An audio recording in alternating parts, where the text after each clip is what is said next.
15 जून 2020 एक ऐसी रात जहां टेम्परेचर जितना नीचे था, टेंशन का तापमान उतना ही ऊपर था। गलवान की पूरी वादी अंधेरे में डूबी हुई थी। कोई गन शॉट नहीं, कोई स्पॉटलाइट नहीं, सिर्फ दो देशों की फौज, कंटीले तारों से लिपटे हुए डंडे और पत्थर मौजूद थे। जिस वार का चश्मदीद कोई नहीं था, लेकिन महसूस सबने किया। उस रात चाइना की संख्या बड़ी थी, लेकिन उतनी ही हमारे देश के जवानों के पास हिम्मत थी।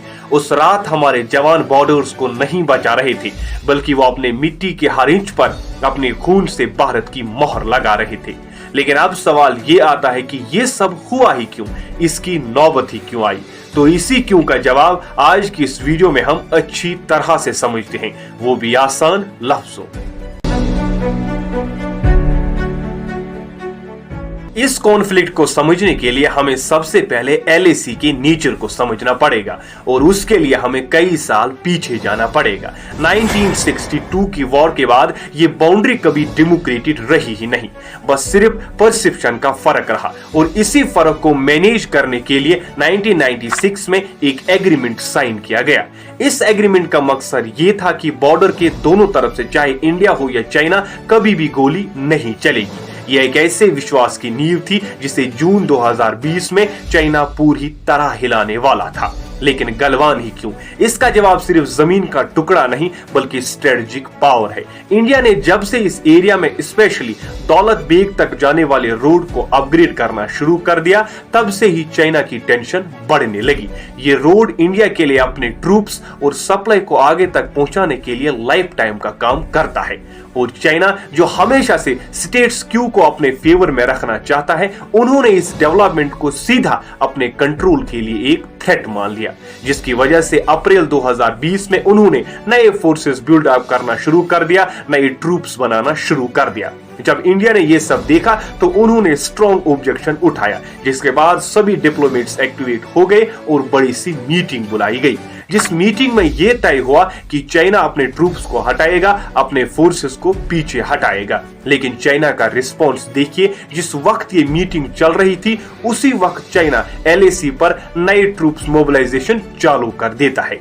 ये सीधा इंडिकेशन था कि चाइना का मकसद शांति नहीं, बल्कि अपनी मिलिट्री पोजीशंस को और ज्यादा स्ट्रॉन्ग करना था।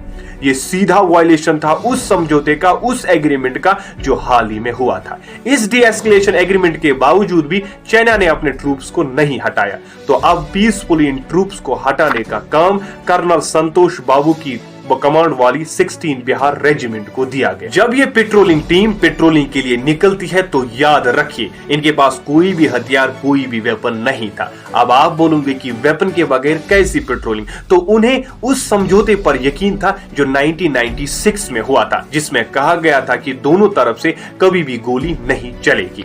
गलवान की अंधेरी शाम और भयानक ठंड में जब ये आगे बढ़ते हैं, तो इन्हें जरा सा भी अंदाजा नहीं था कि ये किसी डिप्लोमेटिक मिशन पर नहीं, बल्कि 45 सालों में होने वाले सबसे बड़े खूनी टकराव की तरफ बढ़ रहे हैं। जब हमारी टीम वहां पहुंची, तो उन्होंने देखा जो चाइनीज आर्मी थी वो पूरी प्लानिंग की हुए थे। वो कंटीली तारों से लिपटे हुए डंडे और पत्थरों से तैयार बैठे थे। उन्होंने अचानक से हमारे जवानों पर हमला कर दिया, और याद रखिए, वहां चाइना के कुछ जवान नहीं, बल्कि सैकड़ों जवान थे। इस अचानक हुए हमले से हमारे जवान शॉक हो गए, लेकिन पीछे नहीं हटे। उन्होंने तुरंत जवाब देना शुरू कर दिया, और कई घंटों तक ये वॉर चली। उस गलवान की अंधेरी शाम और नदी के ठंडे पानी के किनारे हमारे जवानों ने अपनी जमीन को बचाने के लिए जानों की भी परवाह नहीं की, जिसके चलते हमारे 20 जवान शहीद हो गए, जिनमें कर्नल संतोष बाबू भी शामिल थे। और इस तरह से चाइना ने 35 साल पुराने ट्रस्ट को जंगल राज में तब्दील कर दिया। इस भयानक रात के बाद पूरी दुनिया को पता चला आखिर गलवान में कितना खून बहा है। इंडिया ने जब ऑफिशियली अपने 20 जवानों की शहादत की बात की, तो पूरा देश गुस्से में आ गया, शॉक हो गया। क्योंकि ये 1975 के बाद बॉर्डर पर सबसे बड़ी लाइफ लॉस थी। जब देश ने शहीदों की बात सुनी तो उन्होंने बदले की मांग की। लेकिन यहां पर चाइना का रिस्पॉन्स देखिए, जहां इंडिया पूरी ट्रांसपेरेंसी रख रहा था, वहीं चाइना अपनी कैजुअलिटीज को छुपा रहा था, वही नंबर्स को छुपा रहा था। बस 1-2 साल के बाद जब इंटरनल प्रेशर बढ़ा, तब जाके चाइना ने 4 सोल्जर्स के मरने की बात की। लेकिन रिपोर्ट्स की माने तो चाइना का भी काफी ज्यादा नुकसान हुआ और कुछ रिपोर्ट्स ने इतना तक दावा किया कि चाइना के 40 से ज्यादा जवान मारे गए। लेकिन अब आप सोचोगे कि इन्हें क्या मजबूरी पड़ी इन नंबर्स को छुपाने की, तो इसका सिंपल सा जवाब है नेशनल नैरेटिव। चाइना हमेशा से स्ट्रांग दिखना चाहता है। वो पूरी दुनिया को और अपनी पब्लिक को ये जताना चाहता है कि हमसे स्ट्रांग कोई नहीं, हमसे पावरफुल कोई भी कंट्री नहीं है, हमसे कोई भी नहीं जीत सकता। लेकिन उन्हें इस चम्मर के छुपाने की वजह से पूरी दुनिया को पता चला कि चाइना कितना वीक है। इस हादसे के बाद इंडिया ने यह साफ कर दिया कि पड़ोसी देश चाइना के साथ अब कोई भी बिजनेस एज यूजुअल नहीं होगा। कई सारे स्ट्रॉन्ग मूव्स लिए गए, जिसमें सबसे पहले रूल ऑफ एंगेजमेंट को चेंज कर दिया गया, यानी अब जरूरत पड़ने पर इंडियन ट्रूप्स को गोली चलाने की भी आजादी दी गई। ये गेम चेंजर डिसीजन था, क्योंकि इसने 1996 के उस समझौते को पूरी तरह डिस्ट्रॉय किया। इसके बाद इंडियन आर्मी ने अचानक से पेंगोंग और कैलाश रेंज पर भी कब्जा जमा लिया, अपने डोमिनेंस को जमा दिया और चाइना इतना टूट गया कि वो नेगोशिएशन टेबल तक आ गया। लेकिन याद रखिए, इंडिया ने गलवान का बदला सिर्फ मिलिट्री एक्शन से ही नहीं लिया, बल्कि अपने इकोनॉमिक वेपन का इस्तेमाल भी किया।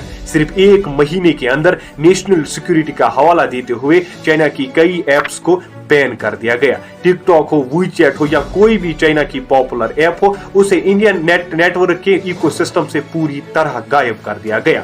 इसके अलावा जो चाइना की बिग टेक कंपनीज थी, जो यहां से बिलियंस ऑफ डॉलर्स कमाती थी, उसे बाहर फेंक दिया गया।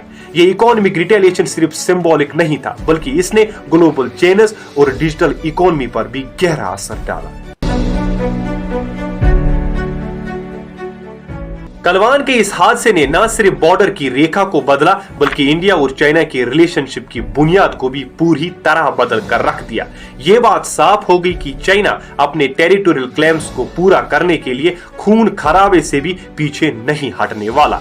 एक बात इंडिया के लिए साफ हो गई कि चाइना अपने जियोपॉलिटिकल गोल्स को पूरा करने के लिए एग्रीमेंट को तोड़ने से भी नहीं हिचकिचाता। यानी इंडिया एक ऐसे देश के साथ रह रहा है जिस पर कभी भी भरोसा नहीं किया जा सकता।